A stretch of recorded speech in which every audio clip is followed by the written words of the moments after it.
Thought I need that top and I see you cry.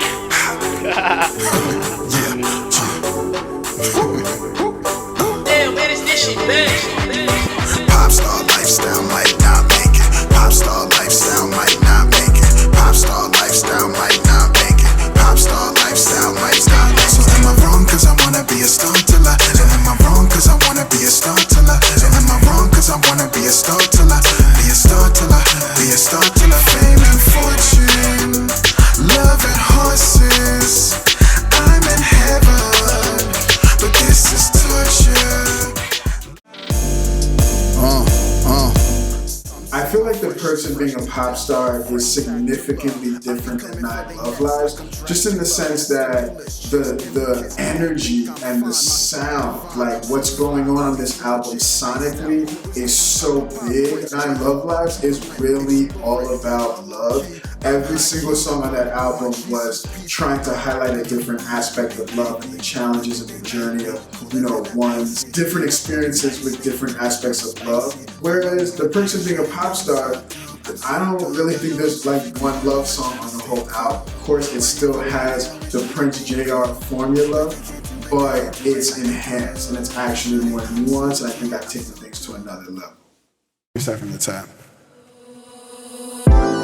So start to finish, it literally took me 2 days to record and complete and finish this whole album. I was just amazed at how I went to the studio 2 days, got everything done, that was it. My engineer killed the game just on an engineering side. Like, just the mixes were just phenomenal. As much as I love collaborating with different artists, with this project I felt like I just wanted to be strictly Prince Jr. I literally then took on many different roles, even in the songs, on the songs. And I feel like that's why I just wanted this album to be a staple that just showcased me.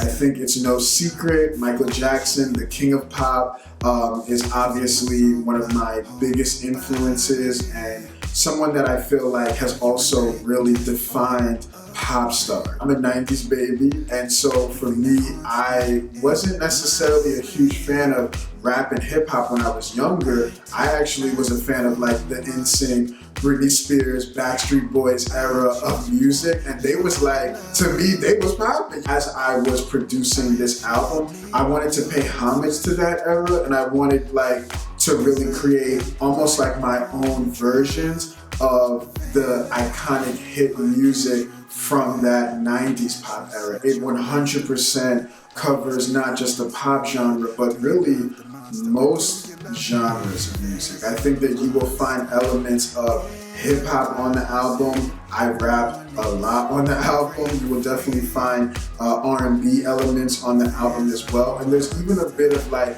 country, bluegrass type of elements on the album as well, and definitely trap sound. I am the guy that really loves Madonna, but then I'm also the guy that loves Notorious B.I.G. And so I think that you're definitely gonna get that melting pot of music on this particular project.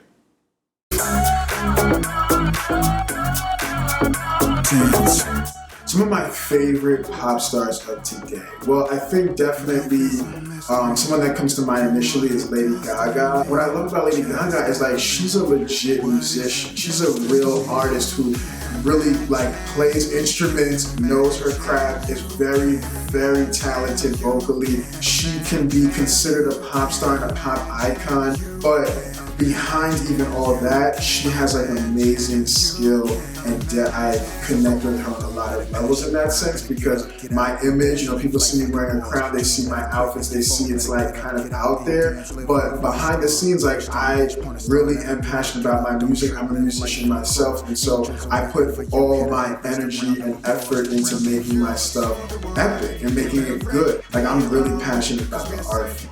And so I feel like that's what I get from Lady Gaga. Like she can be out there and she's really there to entertain us, but she really is passionate about the art form.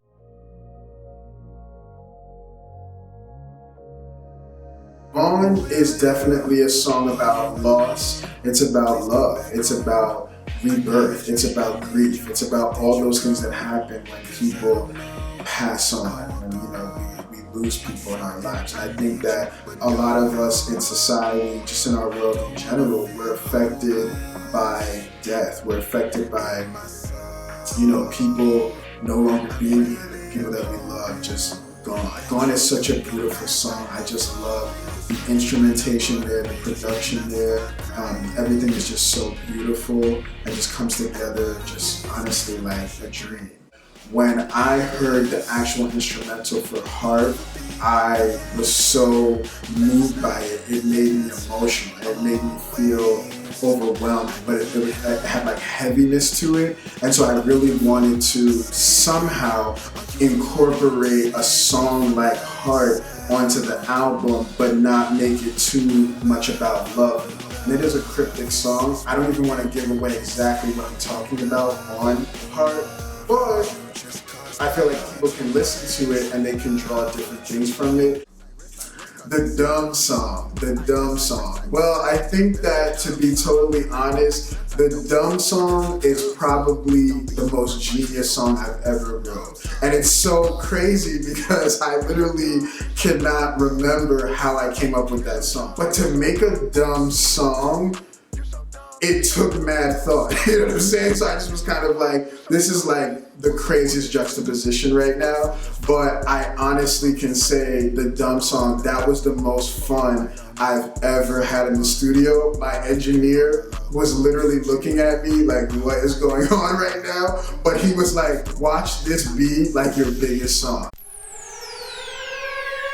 1, 2, 3, 4. Right? So it's not like you always expect me to come with sad love songs, or you always expect me to come with silly fun songs. I literally am giving you everything on this album. You'll find songs on the album that are very deep, very reflective and emotional. And you just find songs that are just silly, fun, and crazy. I just had so much fun putting them all together on this project. I think that's where a lot of the fans, a lot of the people out there are gonna really appreciate how diverse sonically this album really is. Sound go, keep second that bass roll.